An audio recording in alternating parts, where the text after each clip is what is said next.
Yes, we are indeed. Yeah, we're on. Hi, and welcome. I have a cough. Yes, Sheldon has a cough. Welcome to the 20th anniversary of the festival. We'd like to thank the International House, the International House Global Voices Performing Arts Program, and the Second City for making this event possible, and the Charter Humanist Circle for their invaluable support.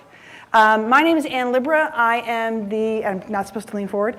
I am the artistic director of the Second City Training Centers and the head of the Comedy Studies program, which is a college program, the only comedy program offered for colleges that is a co-production, if you will, of the Second City and Columbia College.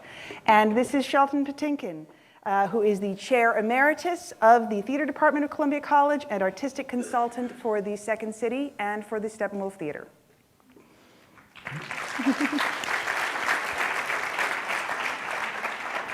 And my job is to ask you all to please turn off your cell phones and don't take any pictures.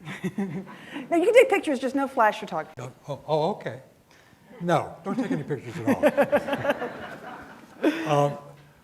I want to begin with, first of all, an irrelevancy, which is that I went to high school next door, and to the college and to the university, all the way through to a PhD without the doctorate thesis. In English, so valuable. The other thing that I wanted to start with is the program description for this, put out by the Humanities Festival, says 110, an incomplete history of comedy in Hyde Park. Hyde Park lore includes not only the atomic bomb's invention in the basement of what became the Regenstein Library, but also the birth of the Second City as a comedy troupe of University of Chicago students. I don't think the two are comparable. But I'm very flattered. We all are. Okay, I'm the historian. We started in the Reynolds Club third floor theater on Saturday afternoons during the winter of the 1952-53 school year. I was 2 years old at the time. Learning the improvisational games that were being taught to us by Paul Sills, whose mother, Viola Spolin, created the games. We spent 5 hours every Saturday afternoon, all winter, playing the games.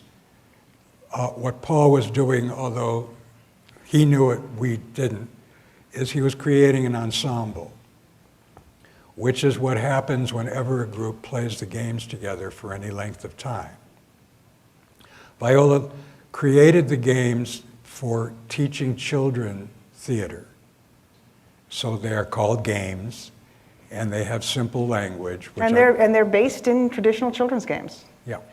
You literally play them, just like you play Red Rover. They have a goal, and your whole focus is on accomplishing that particular goal.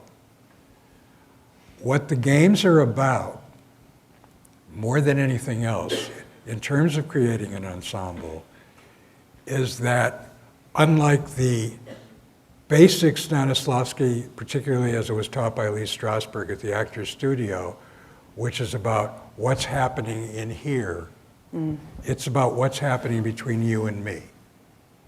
So your focus is split. Yeah, it's about putting yourself out into the space with the other people. And because it's improvisation, as opposed to a script, you don't know your next line. You don't know what it is until what has just happened, what has just been said, happens. So that all of it is about responding as honestly as you can within the character that you're playing to what's going on. And the goal at this point, by the way, was not to create comedy at all, correct? Oh no, our first theater, which opened on June 23rd, 1953 at 1560 North LaSalle, where there's a Burger King now. No, actually it's a Fifth Third Bank Oh, no, it's a now. Fifth Third It was a Bank Burger now, King, right. and now it's a Fifth Third Bank. And I think it's the third building on the site, too, as a matter of fact. But we were on the second floor, which was against fire department code, which comes in later,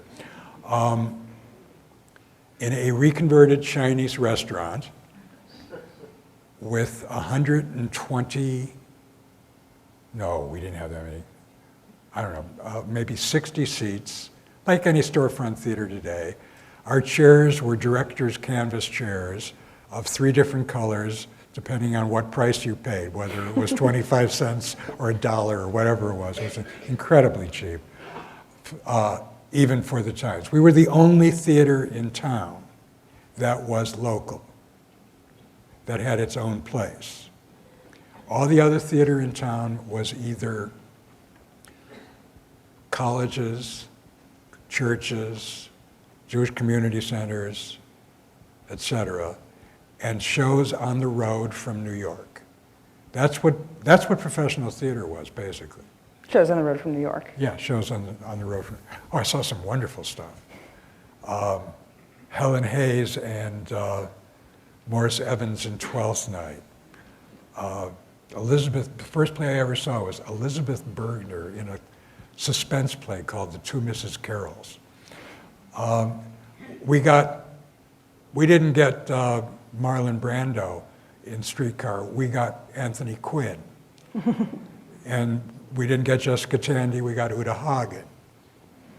We got Thomas Mitchell in Death of the Salesman. Arthur Miller saw it and said he didn't know he'd written the play about an Irish family. But at any rate, the last show that we did at University Theater on May 1st, 2nd, and 3rd of 1953, May Day, was Bertolt Brecht's The Caucasian Chalk Circle. It was the first Chicago production of it. It is with that we opened Playwrights Theater Club. During the close to 2 years of Playwrights Theater Club, I can still do this. It's exhausting to me. What? It's just exhausting to remember it all. I think I can still do it. These are the shows that we did during that not quite 2 years. Caucasian Chalk Circle, Schnitzler's La Ronde, which we did again later, as a matter of fact, a double bill of Wozzeck and Mooney's Kids Don't Cry by Tennessee Williams. Wozzeck was by Buchner.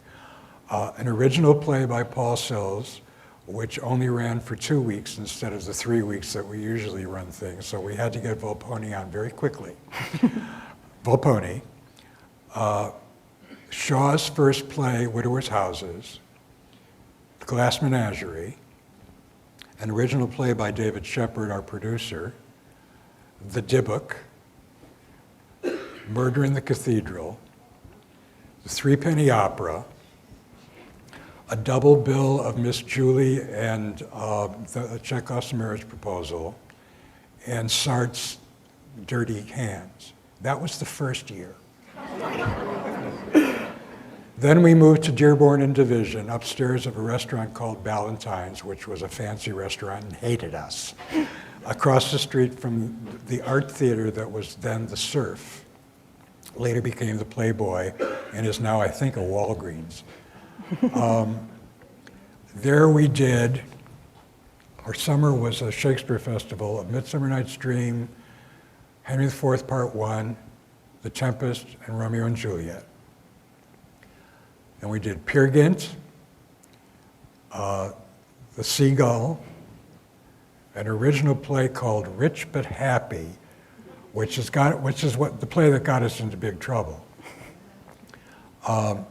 A triple bill of Sholem Aleichem and Wolf Mankiewicz plays, The Scottish Play.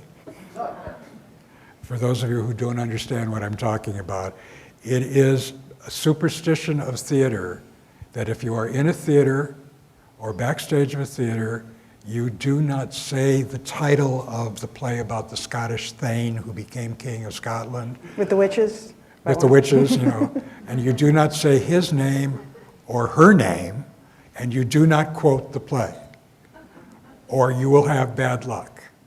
Our next play was a revival of La Ronde, during which time the fire department closed us down. We were an itinerant troupe for a little while. The reason was that we were on a second floor and it was illegal. We'd been on a second floor all that time. But we were from the University of Chicago. We had been branded pink at the University of Chicago by the House On-American Activities Committee. And we did a play called Rich But Happy, which was clearly communist in intention. We also did 2 plays by Brecht. At any rate, we on the road, we did Oedipus with William Marshall, who later became famous as Blackula, and Juno and the Paycock. And then we closed for good. And who was in this company? Ed Asner, Vernon Joyce Piven, Barbara Harris, Mike Nichols and Elaine May. Our artistic director was Paul Sills. Eugene Trubnik, who was part of the original cast of Second City, whom you will see a little bit of in a while. Me, David Shepard. Our musical director and composer was Tom Horgan, who actually was Tom O'Horgan, who was the creator, director of Jesus Christ Superstar and Hair on Broadway. And at that time was earning his living singing Irish songs in a bar, accompanying himself on a harp. And he was the richest person we knew. He earned a living. At any rate, during those close to 2 years, when we had the time, it was hard. We ran Tuesday through Sunday nights. Each show usually ran 3 weeks. Some ran longer. Only one, Paul's play, ran shorter. The Dybbuk was our longest running show. It ran 9 weeks, as a matter of fact. Why do I remember things like that? When we had the time, we continued playing the games, because the intention had always been, by both David Shepard, our producer, and Paul Sills, that we open a place that did improvisational material about what was going on in the world. And again, the idea was not that it was going to be funny at all, but just that it be immediate because it was improvisational. But if you're honest in an improv to what's going on, the chances are pretty good that it's going to end up being funny. Because ultimately human behavior is funny if you're not part of it yourself. Well, there's an old saying, comedy is tragedy with time. There's another one, which is that if I slip on the banana peel, it's tragedy. If you slip on the banana peel, it's comedy. And Groucho is the one I know of who said this one, which is that dying is easy, comedy is hard. Not far from wrong. At any rate, so David, who was a communist of sorts, his idea of communism was sort of what's mine is mine and what's yours is mine, wanted to open this improvisational company in Gary, Indiana, among the people. The steelworkers. He was fortunately talked out of it, and the Compass opened on 55th Street in a little room next door to a bar. It was an instant success. It was always intended to be about its audience. And the material, for the most part, was created through suggestions from the audience. This is still, to a certain extent, true, although less so than it used to be. It certainly was true in the early days of Second City. Now, in the early days of the Compass, the format, they opened with a little piece that they had created through improvisation just to get the audience laughing and to understanding where they were. Then they did what was called the living newspaper. Every night before the show, either Roger Bowen or Andrew Duncan would get the Sun-Times, I think it was, because it was the easiest one to handle on stage. We had 4 papers in those days, 2 in the morning and 2 in the afternoon. And we all loved the Daily News best. And he would decide, he would have looked during the day, whoever it was, and the whole cast would. One of your jobs every day was to read the newspaper. One of your jobs every week was to read either Time or Newsweek. One of your jobs every week was to read the Sunday New York Times. Those things are still true. Now we add Entertainment Weekly. And a couple of blogs. And yeah, because the audience over the years has changed. Because America has changed. But anyway, going back to the beginning. The living newspaper was usually 6 or 7 pieces improvised off of pieces of the news from that day. This was followed by a 6-scene improvised scenario. Every week or two, somebody would write a 6-scene scenario, that is what happened from scene to scene without the dialogue. And then during the day, understand that this was a day and night job. It isn't anymore because the shows run longer, so you don't need to spend so much time getting ready for the next show as soon as the last show opened. There's more time off during the day. Mm-hmm. Also, well, I won't go into that. Never mind. The scenario was usually about what was going on in the neighborhood, what was going on in the city, what was going on in the country, but more often than not, almost always in fact, it was social satire rather than political satire. Political satire is much more ephemeral than social satire. It's a lot harder to preserve over time the political pieces that we've done. At any rate, that's from one of the scenarios that was created at the Compass. The scenario was by Elaine, as a matter of fact. She wrote a lot of the scenarios. Roger Bowen wrote a lot of them. David Shepard wrote a lot of them. But eventually, and then after the scenario, they would take suggestions from the audience on various subjects, like current events, book titles, whatever. It would vary from time to time. Pet peeves. They would go backstage, and usually within 15 or 20 minutes, they would plan out a set of improvisations based on whatever audience suggestions they had ideas from. And they would come back and do the improv set. About 6 months in, by then we were at the Yacht. They were. I wasn't part of Compass. I was being a good University of Chicago student at that point, working on my master's. I learned better eventually. By the time I was trying to get a dissertation topic, I got a stomach ache every time I walked on campus.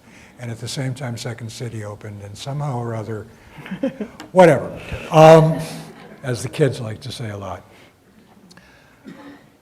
During the improvisation, they discovered more and more that they were creating pieces that they wanted to try doing again.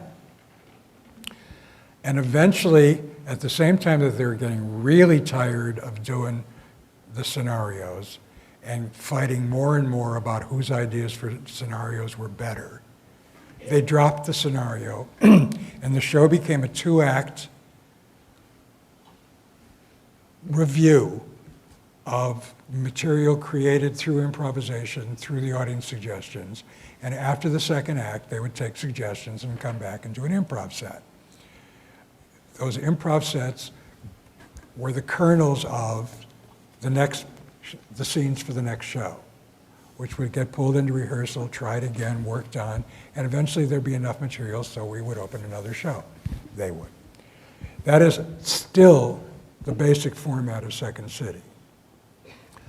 The Compass moved to the north side to Devon and Broadway, which was a big mistake.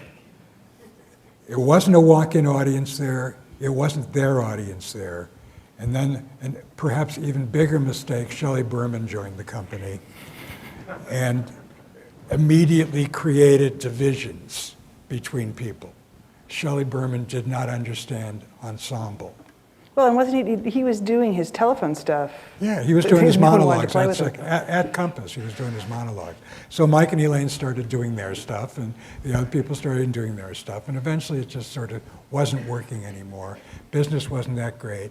And David Shepard was asked to bring the Compass to a new area that was being created in St. Louis called Gaslight Square.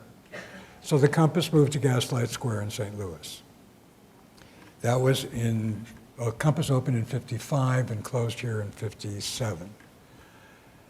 In '58, Bernie Solins, who had been one of the producers of Playwrights, did a year of theater at the Studebaker Theater downtown with local actors and stars, including the first Chicago production of Waiting for Godot with Mike Nichols as Lucky. And my favorite, they did a production of Lysistrata that was directed by Paul. They brought in some TV star named Vicki Cummings, if anybody had ever heard of her, to play Lysistrata. And the rest of it was things like Severin Darden as the leader of the women's chorus, Eugene Trubnik as the leader of the men's chorus, and Elaine was in it, and Mike, et cetera. And my favorite thing about it is Claudia Cassidy said that it was the worst production of Lysistrata in 2,000 years. It sold out.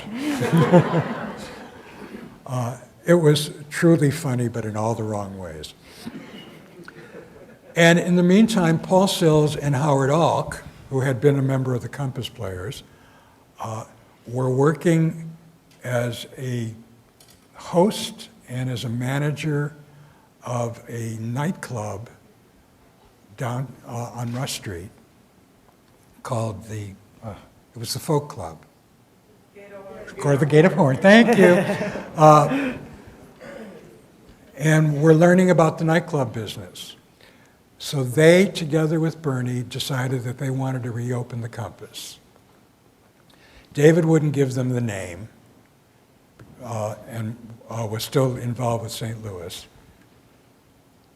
So they changed the name to the Second City, taken from a series of really snotty articles in the New Yorker about Chicago, which referred to it as the Second City culturally and every other way. It was a series by A.J. Liebling. So we took that snotty title for our name.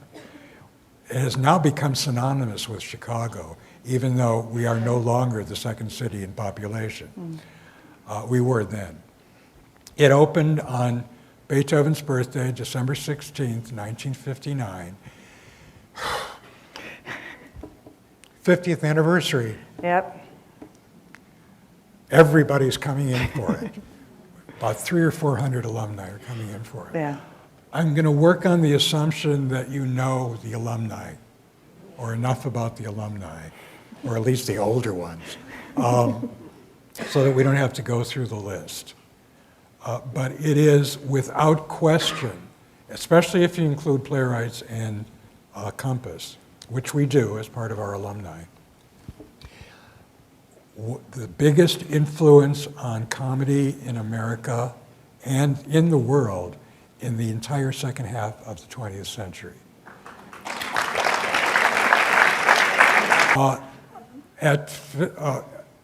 At an address that no longer exists on Wells Street, that last block of Wells Street was built over and is now where Hemingway House is. That sort of triangular area. Yeah, it was a little triangle that was still Wells Street. We opened in a 150-seat house with the same schedule that the Compass had, which was 2 shows plus an improv set on Tuesday, Wednesday, Thursday, and Sunday. 2 shows on Friday and 3 shows on an improv set on Saturday. And the shows were what, 9? 9, 11, and 1 on Saturday, followed by an improv set, because we had a 3 o'clock license on Saturday night, which meant we could be open till 4.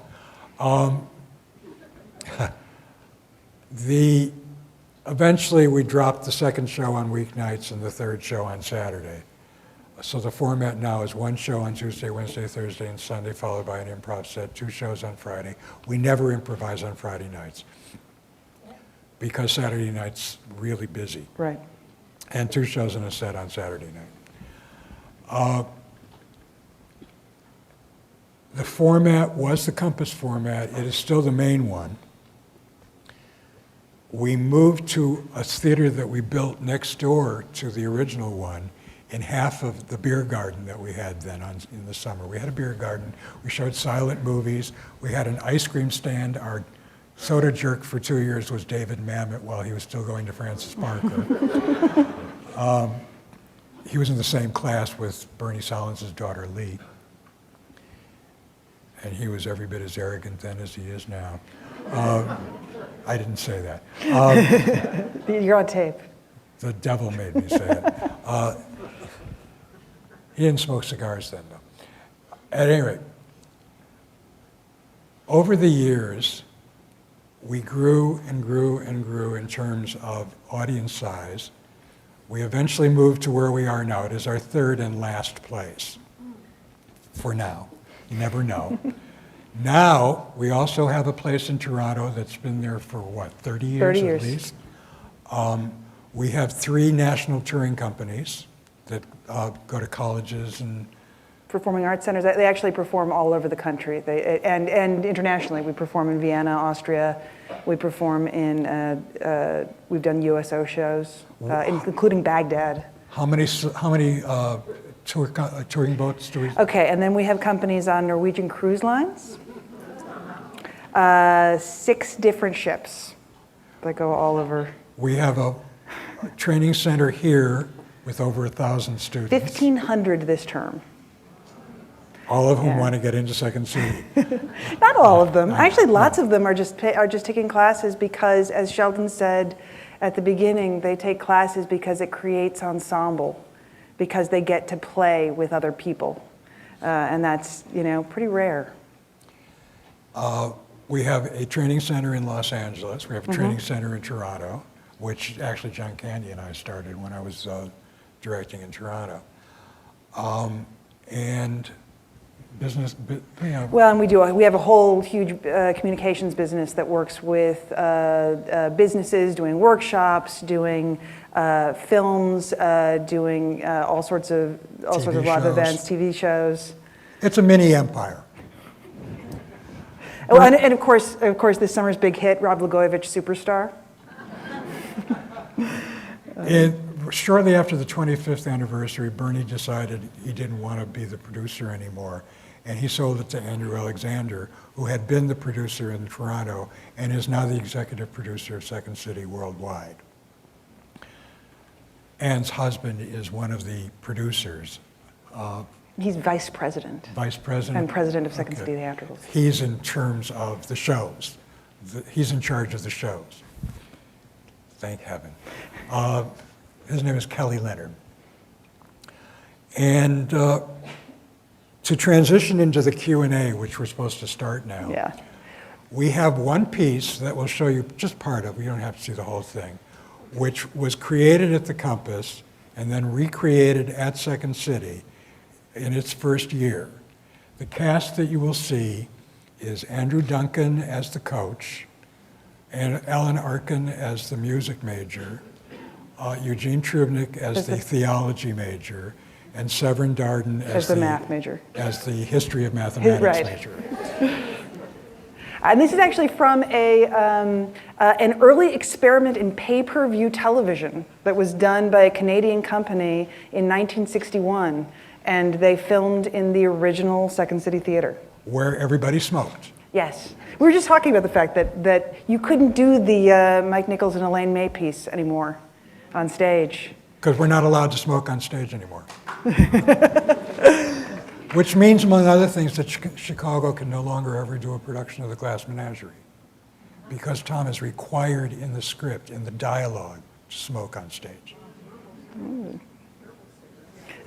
No, they're not allowed either. No, not And yet. they stink, the herbal cigarettes.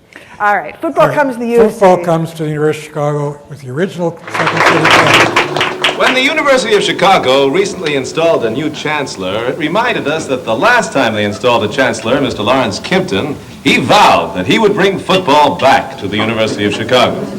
Well, he did not.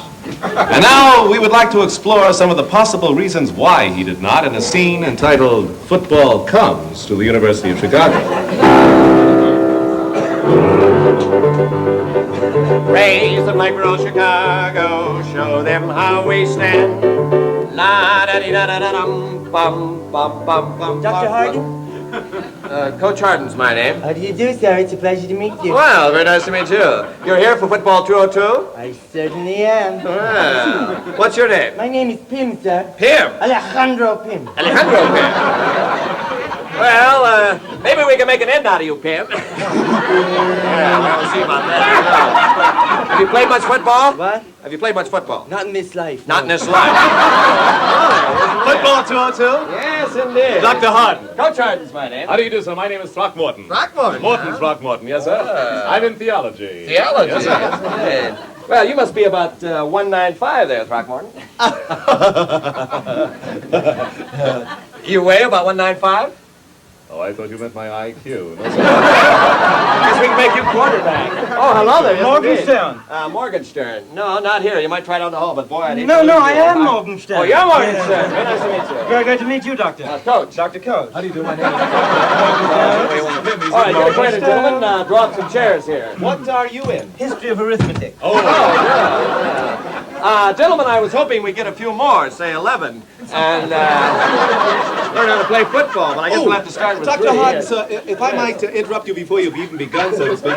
Well, sir, ever since I signed up for this course, I've been wondering whether football, as so many other games seem to have, began as a sacred or religious rite. It's kind of a leading question, I think. Where does it lead, sir? Oh, right back to Rutgers in the 19th century. That's where it couldn't began. very well be religious in America in the 19th century now, could it? Why do you say that? No, not with all those Baptists around. No. Oh, you seem to forget there were a great many Kierkegaardian existentialists. Oh, no, who no, loved no. exercise. We have a left guard and a right guard. No Kierkegaard. As you can see on the blackboard here, I've outlined a football field. It's roughly 30 by 100 yards long. Roughly, sir? Oh, my diagram. Yes, it's a little off. On the field, it's 100 yards long. Exactly. Yes. I can accept that. Good. I'm glad to hear that. You're going to have to. All right, here we go. I've drawn some yard lines here, gentlemen. You'll see they're 5 yards Oh, apart. excuse me, sir. Yes, Pim. Do those horizontal lines have some relationship to the treble and bass clef? No, that's not a staff. I'm sorry to disappoint you. Oh, I don't mind. Oh, good. No, that's a football field. Of course, you wouldn't play on the blackboard. You play out of doors. Let's take a hypothetical case here, gentlemen. Let's say you have the ball on the 47-yard line I here. beg your pardon, sir. Those things you keep referring to as lines. Yes. Those are not lines. If they were lines, they would go all the way out to the end of the universe and make the game very long and tedious. Well, what are they? They're line segments. I can accept that. Fine. You have the ball here, gentlemen, on the 47-yard line segment, and I've drawn some circles here. That means that you have the ball. I hate to interrupt again, but they're ellipsoids. Ellipsoid. Dr. All Harden, right, we'll sir, go on with that. would I be correct in assuming that the ellipsoids represent a group acting in concert for the common good? Why not? I don't know. Yeah. But you're going down the field for a touchdown. I see, sir. sir. And you're going to ask, of course, how do we do that? How do we do that? I'm going to tell you here if you'll let me. All right. The ellipsoids have the ball here, and they're playing the crosses up here. Ah, crossing! Oh, no. Sit down, we'll make them X's, all right? The ellipsoids are playing the X's up here. What do the X's represent? Oh, that's a very good question, Morgenstern. That's your opponent, you see, the defense. And each X has the same power. No, the tackles are usually heavier, so I'll put little curlicues on them, huh? Little dots over the guard. Oh, look what you've notated there, sir. Oh, what have I notated? That's Bachianus Brasileiros number 5 by Villalobos. Okay, No, you can't sing those we guards better like stop that. it there.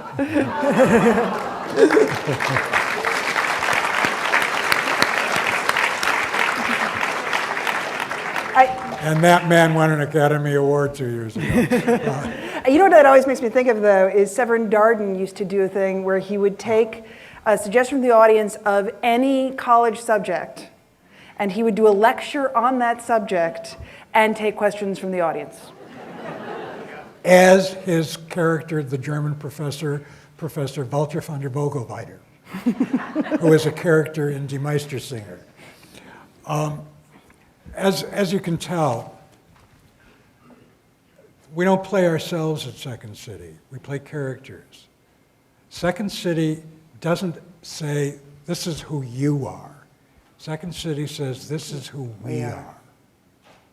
It's not an attack mechanism. It's a demonstration of what's wrong and what's right with the way we live and where we live and how we live.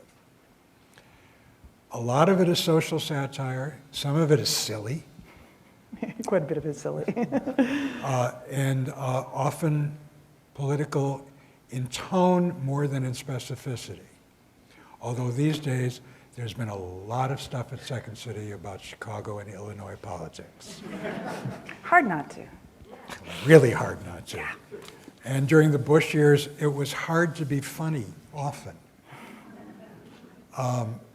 Because he was a satire in and of himself in some ways.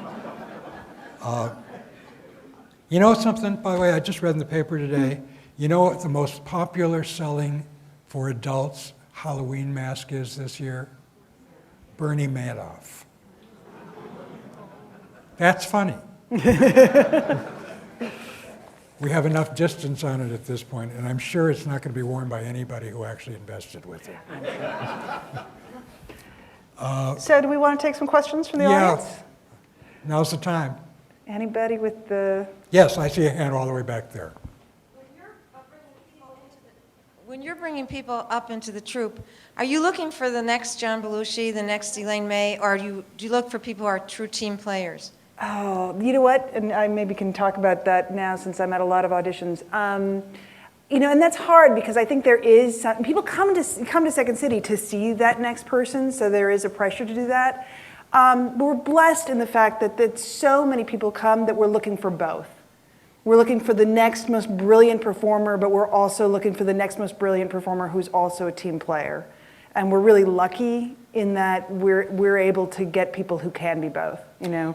There's only one person who was hired directly for the main stage out of an audition, and that was John Belushi. Yeah.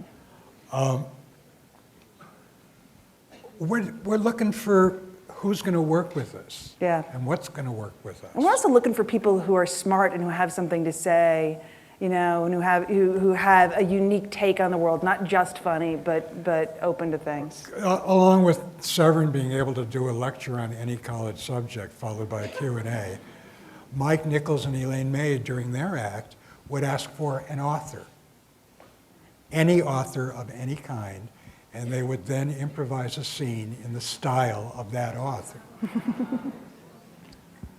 Our audiences were differently educated.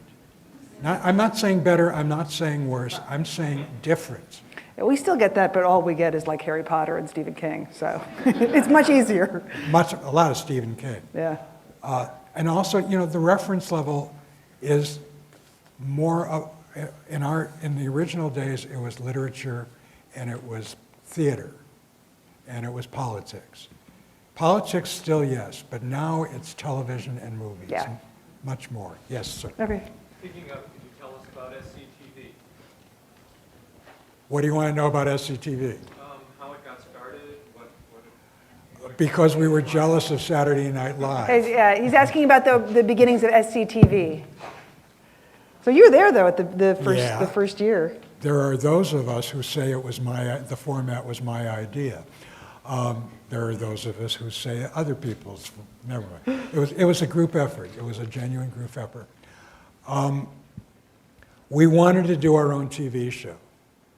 Saturday Night Live had just gotten going, including Dan Aykroyd, who had been in the Toronto Company, and Gilda Radner, who had been in the Toronto Company, as well as Belushi, who had been in the Chicago Company, and eventually Bill Murray, who had been in the Chicago Company.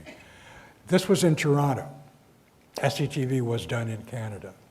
SCTV stands for Second City Television. And the format was very different. It had a very much stricter format. It was a day's programming in a really bad television, show, so that everything on one level or another was parody. Can't do politics when you're doing a syndicated show. It doesn't last long enough. Saturday Night Live, which is live, doesn't do very much politics either, as a matter of fact. Although it depends on who the guest is, guest host. Guest host is a meaningless phrase. I love it. So we decided that our basis was not Saturday Night Live, but Monty Python. We wanted to be like the American Monty Python. It got too complex in terms of the way we had to shoot because we had this extremely inexpensive show, which looked like an extremely inexpensive show. But it had as its original cast Eugene Levy, Catherine O'Hara, John Candy, Dave Thomas, Harold Ramis, Joe Flaherty, Andrea Martin. Did I leave anybody out? I don't think so. I don't think so. Rick Moranis was came in later. And Marty Short was later. It ran very successfully in Toronto and a few other Canadian cities. It was picked up for syndication in the United States. Eventually got picked up by NBC and put on in an hour-and-a-half format, as opposed to the original half-hour format, after Saturday Night Live. And then it lasted there for a couple of years. It was always being shot in Toronto, and it was never live. And then it ended up on Cinemax, was it, for one season? Yeah. And that was it. During the 50th anniversary celebration in December, the entire cast, except for Rick Moranis and of course except for John Candy, is going to come and do a show. I think it's sold out. It might be. I think it's already sold out. It is a connoisseur satiric television show. It's not known by a lot of people, but a lot of people who are very well known in comedy claim it as one of their major influences. It's now available on DVD. If you don't know it, pick it up. It's not cheap, but it's really worth picking up. It was a very, very clever, funny show. As you can tell from the two things that you've seen, we're as much about physical comedy as we are about verbal comedy.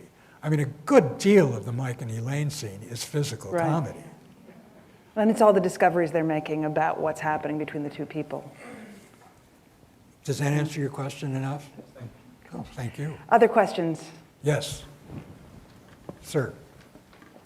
Wait for the mic, wait for the mic. This is going to turn into a sketch. I have a question about the future of the format. It seems to me like you mentioned that now people have to read entertainment weekly as part of their regimen. And I understand that, but the problem with me, anyway, is I read like the back of Red Eye, and I see all these people's names, Kate and John Gosselin, all these people. I don't know who any of those people are.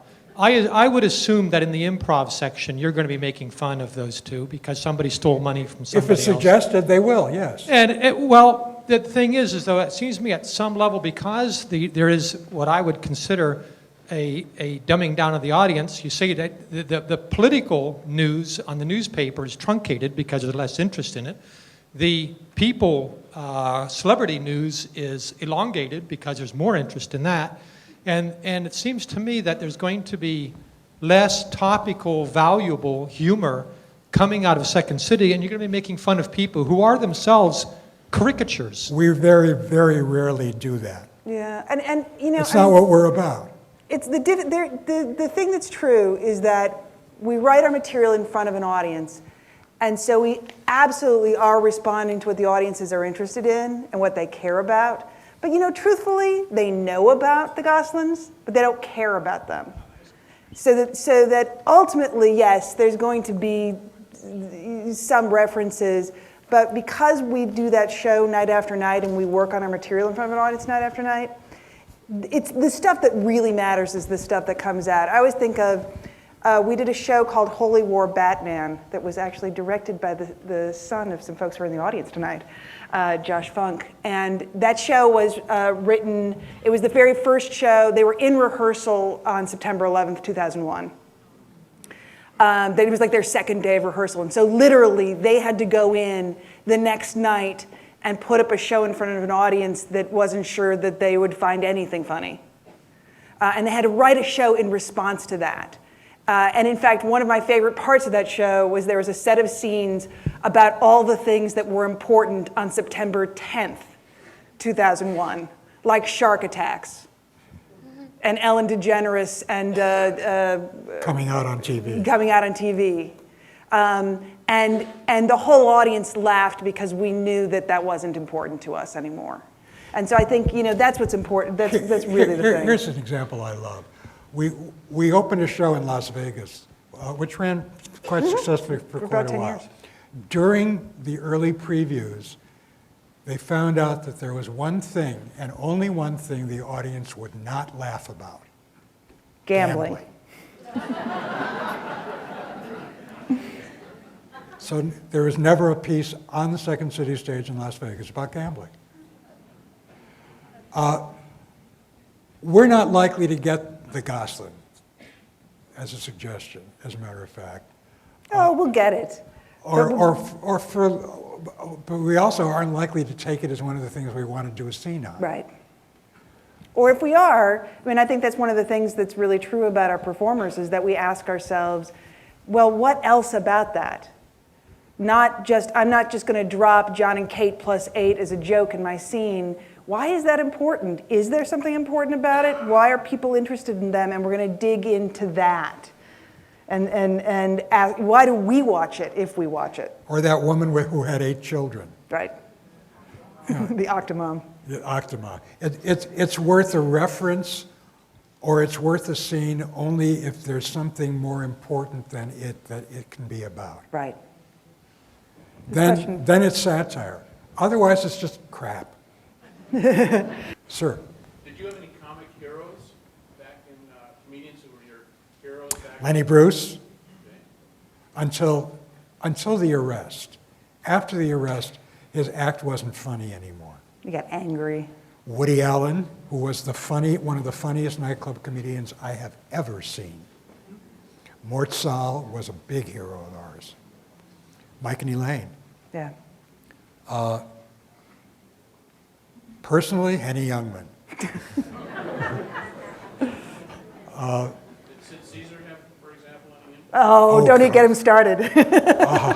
Oh, thank you for mentioning it. My parents were very worried about me for a while because I would not go out on Saturday night when I was a teenager because I would not miss the Sid Caesar show of shows. I just wouldn't miss it. That was a major influence on all of us. We all knew his stuff. But he, like us and like Carl Reiner, they were character actors who were funny. They were not comics. We don't do stand-up at Second City. We don't do that. One of the people who had the most trouble being at Second City and really hated it was Joan Rivers, because she was a stand-up and really couldn't deal with the idea of not being the center and being The herself. joke maker. She just didn't like it. And it didn't particularly like her. Besides that, in those days, it was a pretty sexist organization.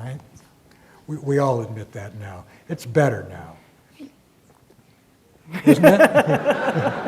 It is better. It is better. Yes, ma'am.